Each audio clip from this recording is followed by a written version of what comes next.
सीता जी के वनवास के भइले के 3 कारण रहे। माता जानकी के वनवास वन में गईले के 3 कारण रहे। एक बार तो वनवास भइल रहे, तो जौन वनवास भइल रहल उमे प्रभु भी माता के साथे रहनी और लक्ष्मण जी भी माता जी के साथे रहनी।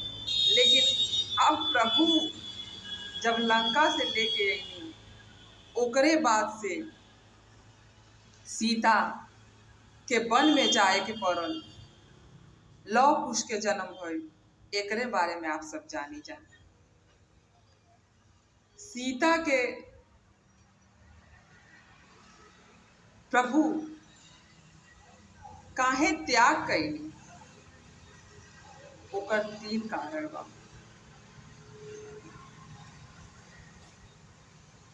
जब प्रभु सीता जी के लेके अइनी, राजाभिषेक हो गई,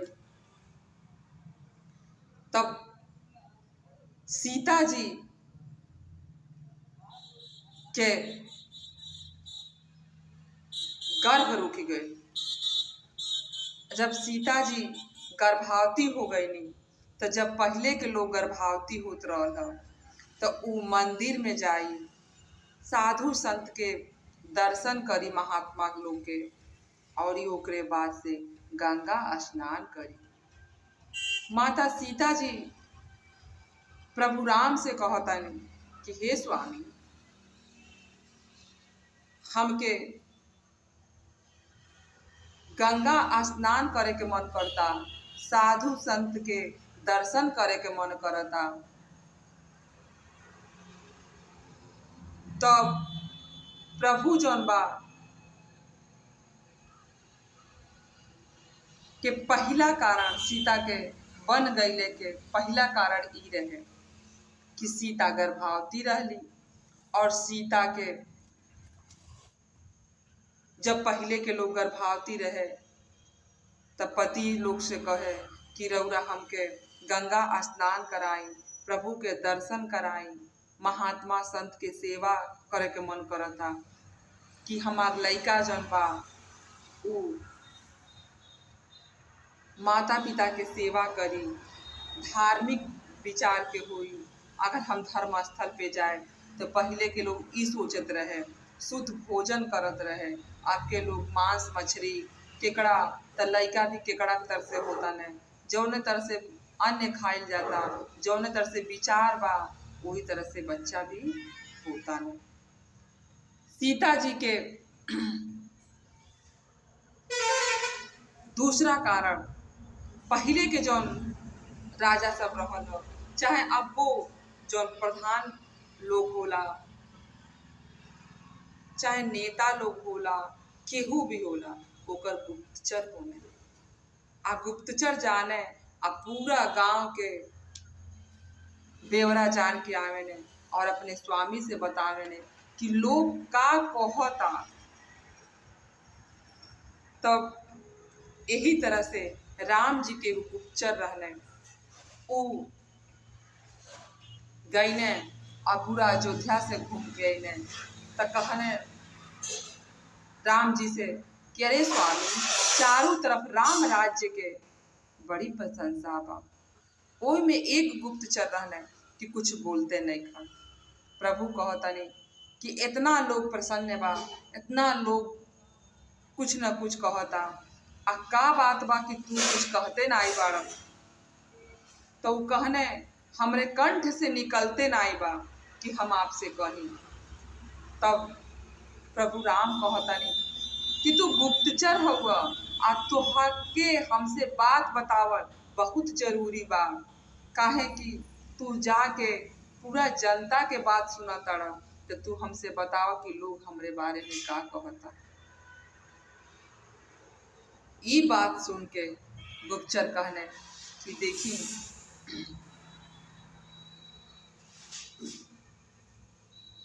लोग हमरे बारे में का कहता। तो गुप्तचर कहता ना कि देखी, एगो धोबी जौन बा ओकर धोबिनिया नैहर जाती रहलसी है। आ नैहर गईलस तो ऊ देर हो गई तो एक जगह रात के रुक गई। सुबेरे अइलस तो धोबिया ओके मारा था आ कहता कि ते राती के कहाँ रहले, रात कहाँ बितौले। तो धोबिनिया के माई कहत दिया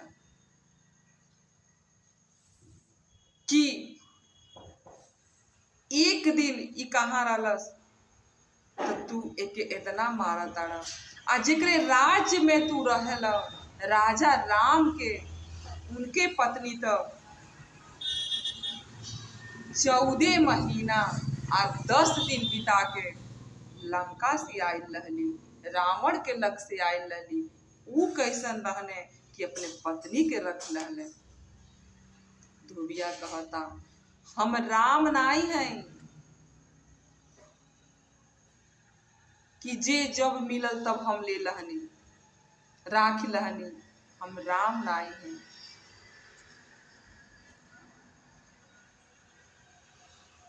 रावण के कारण सीता कुछ दिन रही लंका में, रावण के कारण सीता कुछ दिन रही लंका। बस इस बात की जिक्र में पड़े हैं कुछ जनता, इस बात के जिक्र में शंका में पड़े हैं जनता। लोग शंका में पड़े हैं प्रभु। तो देखिए जब प्रभु राम माता सीता का अग्नि परीक्षा लिए थे तो वह अग्नि परीक्षा लंका में लिए थे।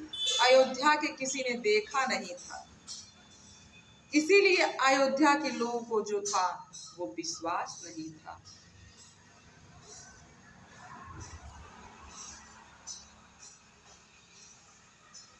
सीता मैया लंका में कब्जे में थी रावण के 14 महीना 10 दिन। सीता मैया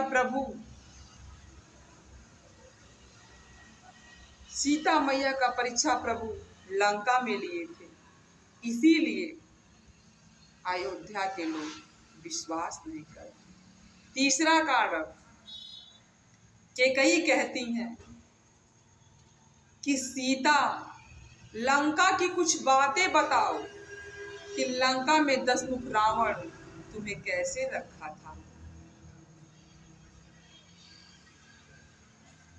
सीता माता कैकेयी से बता रही हैं। ये तीसरा कारण था। प्रभु शत्रुघ्न से कह रहे हैं शत्रुघ्न सीता को ले जाओ, आज जहां घनघोर वन पड़े वहां उसे छोड़ देना। प्रभु की बात सुनकर शत्रुघ्न जो है बेहोश हो जाते हैं।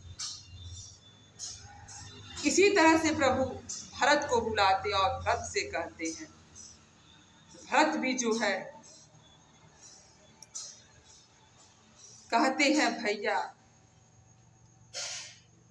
ये मेरे मान का नहीं है, और वो भी जो है बेहोश हो जाते हैं, रोने लगते हैं। लेकिन प्रभु जानते हैं कि कुछ भी हो जाए लेकिन लक्ष्मण जो है मेरे बातों को नहीं डाल सकता है। ये कार्य सिर्फ लक्ष्मण ही कर सकता है, बाकी कोई नहीं कर सकता है।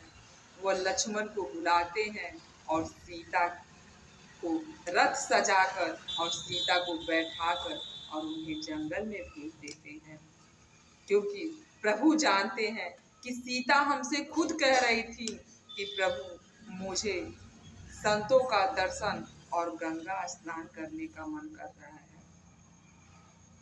और वो सोच रहे हैं कि इस तरह से सीता चली जाएगी, क्योंकि जो राजा होते हैं वो सबसे पहले प्रजा का ख्याल रखते हैं, फिर अपने परिवार का ख्याल रखते हैं। बोलिए सियावर रामचंद्र की जय।